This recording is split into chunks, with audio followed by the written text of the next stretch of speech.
The mid-90s marked a major transformative moment in gaming history as the industry started to move away from 2D graphics as standard to 3D instead, and it was thanks to pioneering consoles like the PlayStation, Nintendo 64, and even the Sega Saturn that this became the norm. As we've seen time and time again with every significant development that dared to change the face of gaming as we know it, it was a bit of a rocky transition. Not to say there was a lot of trash in the 5th generation of home consoles, but there were a lot of growing pains as developers who had spent years learning how to refine side-scrolling platformers and top-down RPGs and adventure games now had to use new methods and learn new design philosophies just to make a game in 3D. By virtue of being 3D alone, both developers and fans were open to innovation at this time, and one of the things I find most interesting about this transitional period in gaming, besides finding those few diamonds in the rough that came as a result of all the experimentation, is looking at the games we held as classics before and seeing just how well they handled the transition. Some series jumped into being 3D gracefully and really need no introduction as they're held as some of the best games of all time. But not everyone could quite stick that landing. As for Mega Man, the series we're gonna look at today, it had what I think is one of the better first forays into 3D with the kart racing game Mega Man Battle & Chase. And the next game, Mega Man Legends, wasn't so bad either. I'm not kidding, by the way, Battle & Chase is a good game. Before I get into the story or gameplay or anything else, I should admit that I'm not the biggest fan of Mega Man games. I've given the series so many genuine chances in the past with the original games, the X games, Mega Man and Bass, and so on, but I find them if you've played one, you've kinda played them all, and because of that, I burn out on them pretty damn quick. I like the character Mega Man a lot, but when it comes to his games, really just action platformers in general, they just don't do it for me. Mega Man Legends, or Rockman Dash as it's known in Japan however, is one of the very few Mega Man series I've never played before. It's also unlike anything before it. It's a game I'd consider an oddity in the series. An adventure game with RPG elements, which while not uncommon for Mega Man today considering spin-offs like Star Force and Battle Network, it was a first for the series when Legends was released by Capcom in December of 1997 for the PlayStation. I think the team behind this game, Capcom Production Studio 2, did a really good job of translating the Mega Man games from this to this. But at the same time, they were successful in making Legends feel like its own fresh experience. And if you've never played it before, we're both going to be experiencing this game for the first time together.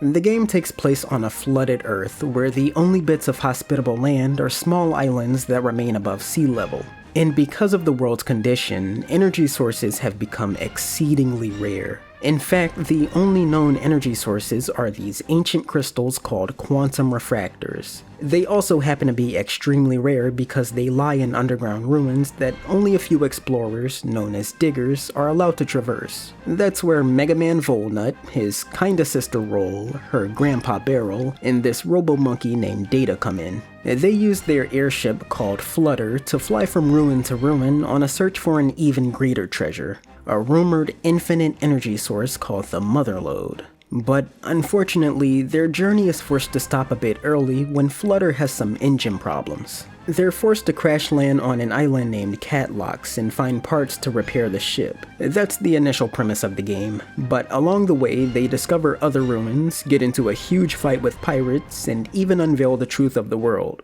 According to Keiji Inafune, one of the game's producers and Mega Man's character designer, the game was designed to be a bit less action-oriented so it could give you the feelings you'd get from watching an adventure anime. And I know, the story elements are all coincidental, but am I crazy for seeing One Piece all over this game? Mayumi Tanaka even voices Mega Man in the Japanese version.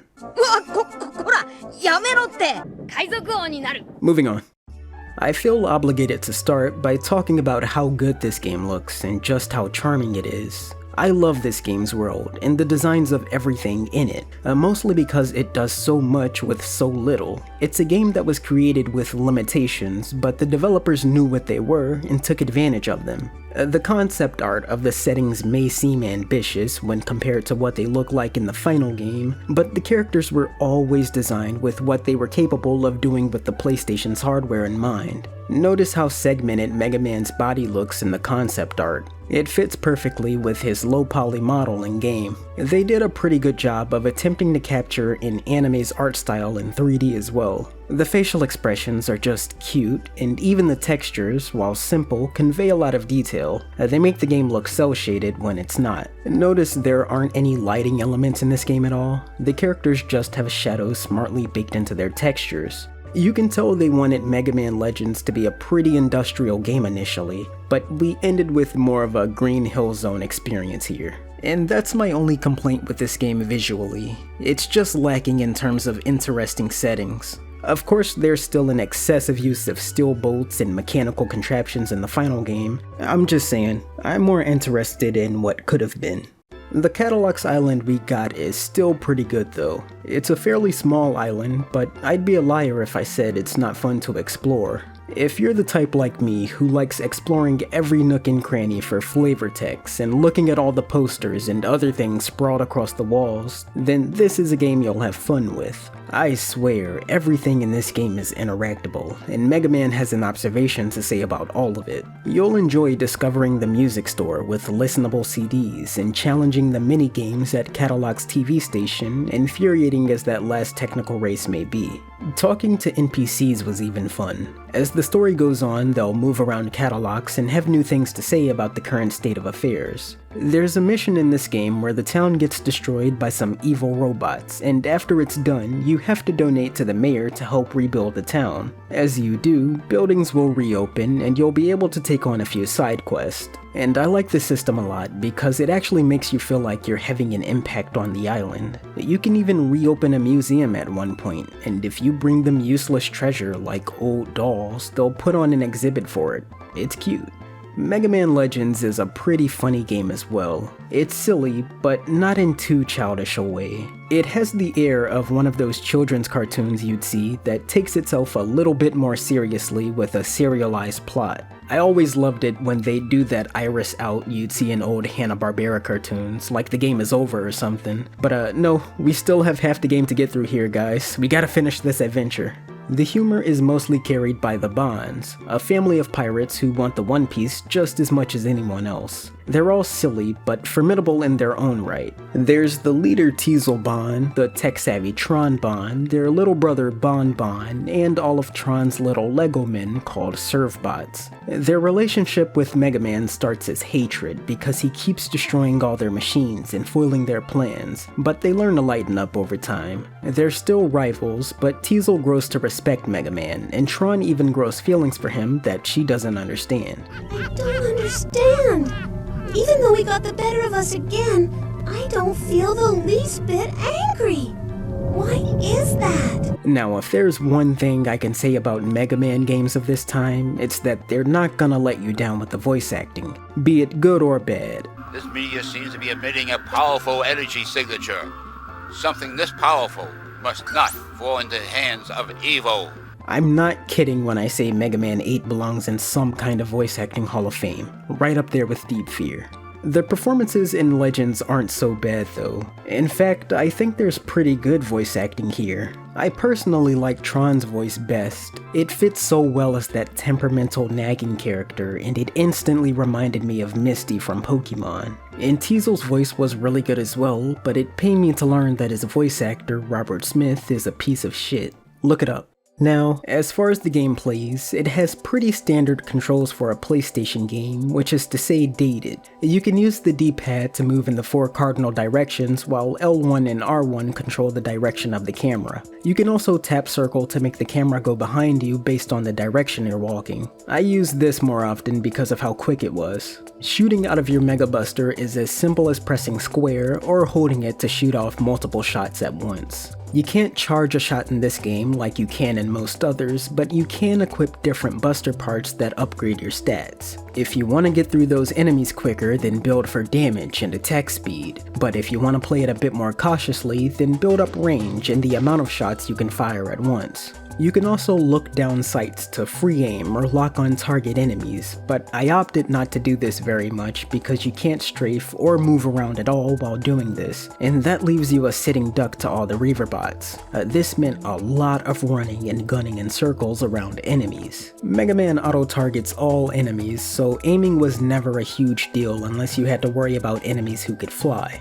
Reaver bots is the general name for all the robots that protect the ruins Mega Man searches, by the way. These ruins are essentially dungeons that have hidden items and usually a tough boss inside of them. There aren't many ruins and they aren't terribly long to run through, but as the game opens up you discover there's a whole network between these ruins, and it makes Kattelox feel like a larger island than it seems at first glance. Every so often when Mega Man is digging, Roll will radio in with a story about other times they've worked together in the past. It does a nice bit of character and world building. Remember the first time you went on a dig, Mega Man? I wasn't used to being a spotter, and you ended up getting lost underground for 3 days. Remember? And on the topic of bosses, I got my ass handed to me plenty of times by these guys. Not because they were really difficult or poorly designed either, I think they're pretty fair actually. It's just because I kept getting cocky with how I approached them. I got used to rushing through the basic Reaver bots all willy-nilly, but I had to learn to respect the boss's routines. Fight the ocean and you will drown. These guys usually have multiple phases where your health carries over too, and you can get royally screwed by this. My punishment was usually having to rush back through an entire ruin or mission again just to have another chance at the boss. Save often if you don't want to suffer the same fate. In a major way this game really separates itself from the mainline games is you don't get the boss's ability after defeating them. Special abilities, or weapons, are still present in the game however. You can also find these useless items in the ruins that don't do much for you alone, but if you bring them to Roll, she can fashion them into weapons or general upgrades like a higher jump for you. And keep in mind to explore because you will need some of these upgrades to finish the game. Some of the weapons you can unlock are grenades that deal splash damage, mines that work well on roaming enemies, a slower but stronger blast, and so on. There's also a drill that can help you destroy fragile walls to get to secret areas, but it's not very good offensively. It's kind of a handicap to have actually. This game doesn't give you the ability to switch between weapons on the fly. You need to leave the ruins and head back to Roll if you ever want to do that. The game is also linear, but you move through it at your own pace. If you ever find a ruin too difficult, you can just leave it and farm some enemies to buy better upgrades with Zenny, the currency of this game. Just take it to this part store in the market and you can buy simple upgrades like damage reduction and health upgrades. The most useful thing you can get here is the energy canteen. It's just a free heal that sits in your inventory, but I can't tell you how many times this thing has saved my hide. So overall, I think Legends is a challenging but fair game. I think the most trouble this game is gonna give you, besides the bosses, is trying to find your way in these ruins. It's not so hard cause you have a map to look at, but the environments do look a bit samey. It can all start to blend together. Legends is a pretty short game as well. In fact, I beat it several times for this video just to see what I might have missed out on. And while there wasn't much I did miss, there was something interesting. Did you know there's an ethics system in this game? Depending on your actions like kicking vending machines until they explode or shooting this friendly airship, your armor will darken over time, signifying you're playing a slightly more evil Mega Man. The story doesn't change, but people around town will start to badmouth you, and that's not nice. After you finish this game the first time, you get word from Data who tells you you've unlocked the hard difficulty, and if you manage to finish this, you'll unlock easy mode. You can also unlock easy mode by beating the game on normal in under 3 hours, but I'm guessing you really gotta be on the ball to pull that off. They give you the Buster Max Buster part in this mode though. It fodderizes everyone. And on the topic of giving this game multiple playthroughs, I also gave the other versions of Mega Man Legends a chance. A few years after being released on the PlayStation, Capcom ported the game to PC and to the Nintendo 64 as Mega Man 64. It's been ported to the PSP as well, but that version is Japan only. So we'll start by looking at the version I played much less of, the PC port. Now, this is a 2 decades old game, and I'm on Windows 10, which it was not designed for, so I'm not gonna be too harsh here. Honestly, don't even think of this part as a critique as much as it is me telling you how the game runs on PC today. But I do think it's safe to say this is the worst version of the game.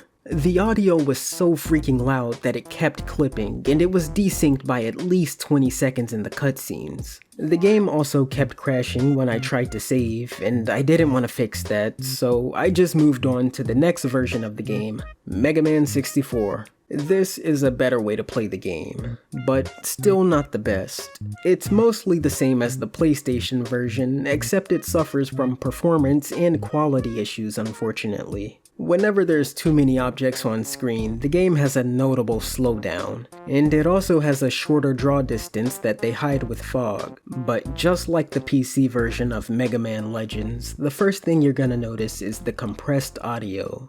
The people of this world rely on ancient technology driven by quantum refractors, a powerful energy source.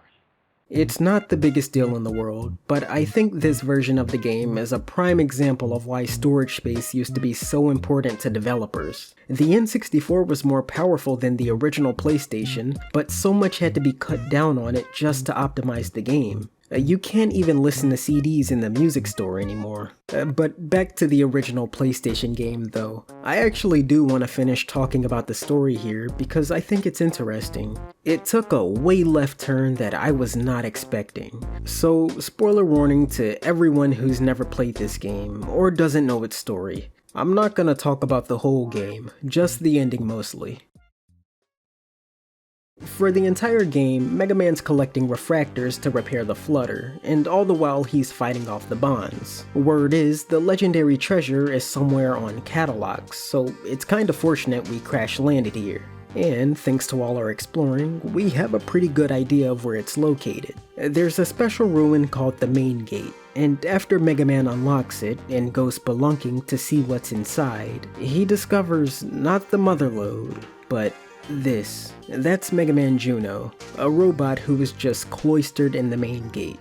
He knows all about Mega Man though. Upon seeing him, Juno tells Mega Man that his real designation is Mega Man Trigger, and he's what's known as a purifier unit. So Mega Man then asks him what the hell is going on, and Juno tells him that his objective is to purify Earth of all carbons. And yes, that means Mega Man was created to commit omnicide.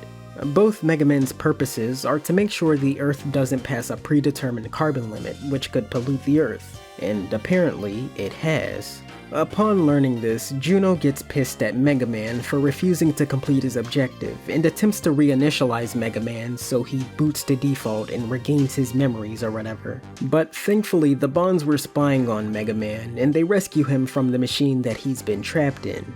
So Mega Man runs away to find Juno and learn that he's activated Eden, a giant space fortress that's somehow able to kill everything on Earth when it makes contact, and the only way to stop it is to kill the Master Key, Juno.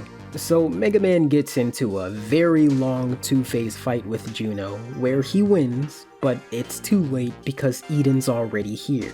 As it turns out though, it's not too late because Data, the Robo-Monkey, somehow transfers Mega Man Juno's authority to Mega Man Trigger, and he also sends Eden back into space. After that, Mega Man says his goodbyes to everyone in Kattelox, and the gang finally sets sail to find the Mother Lode again. Even the Bonds do. Roll credits.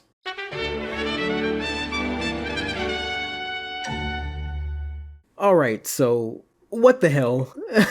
The story was so cavalier before we finally saw what was inside the main gate. And I mean, sure, the bonds were creating panic all over Kattelox, scaring all the citizens. But you knew all they wanted at the end of the day was to find the treasure, not mass genocide. It's just such a jarring rise in tension that I was not expecting. It all just seems kinda sudden, right? The existence of Juno, Mega Man not knowing his purpose. I'm not the biggest fan of this game's ending. I will admit, I do like Juno as a character and villain though. He's a black sheep among the other robots in the game.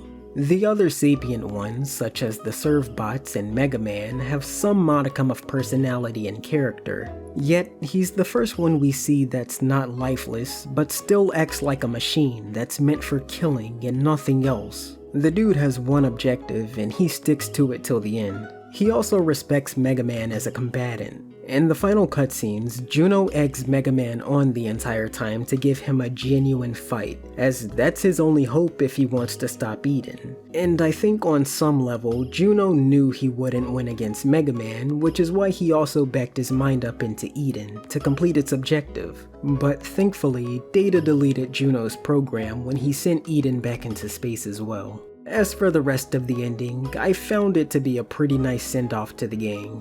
Being able to say goodbye to everyone, and then seeing them wave at you guys as you fly away, it's a pretty nice way to end a cozy game.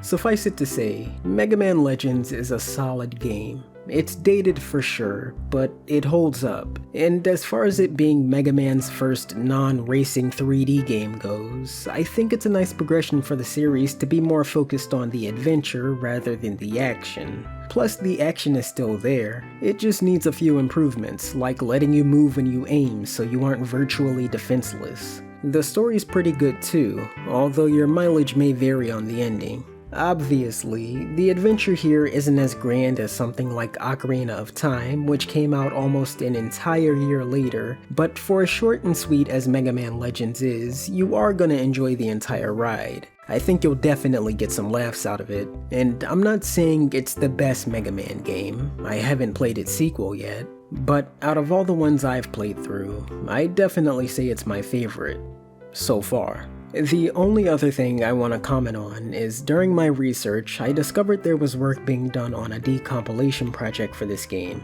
And if you don't know what that is, fans are basically working on extracting the game's source code, which would then give them access to easily modify it. They could then do things like implementing their own patches and/or making a modern PC port. The reason I'm showing you Mario 64 footage is because that's exactly what happened with this game. I'm hoping they can do the same with Mega Man Legends one day. Or, you know, Capcom could just remaster Legends. Not even a remake, cause I know they're prone to those right now. Just a remaster would be fine. But we are done with this Legends game. When I come back, we're gonna take a look at Legends 2, along with the series spin-off centered on Tron.